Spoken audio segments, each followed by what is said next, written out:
ওযু করে জায়নামাজটা বিছিয়ে দিয়ে স্বীকার করেন যে আল্লাহ আমার চেয়ে বড় পাপী কেউ নাই। চোখের পানি ছেড়ে অনুতপ্ত হন। 3 নম্বরে স্টপ। 3 নম্বরে কি? সবাই বলেন। স্টপ মানে কি? থামেন। আর না, অনেক আগ বাড়ছে, এবার একটু থামেন। যেই পাপটা করেছিলেন ওটা থামায় দেন। নাকি ঘুষ খাইতেছেন, সকালে ঘুষ খাইয়া বিকালে মাফ চাবেন, বিকালে ঘুষ খাই আবার রাতে মাফ চেয়ে নিয়ে, এটা আল্লাহর সাথে গেম খেলা হয়ে যায়, ঠিক কি না? আল্লাহর সাথে গেম খেলা যাবে? আল্লাহর সাথে কৌশল করা যায়? সব কৌশলীর বড় কৌশলী কে? কেউ যেটা পারে না, পারে কে? স্টপ, থামেন।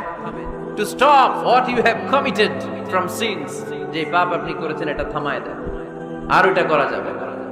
4 নাম্বার শর্ত হলো টু হেট, ঘৃণা করতে হবে। যেই পাপটা করে ফেলছিলেন এটা মনে প্রাণে ঘৃণা করতে হবে, মন থেকে এটার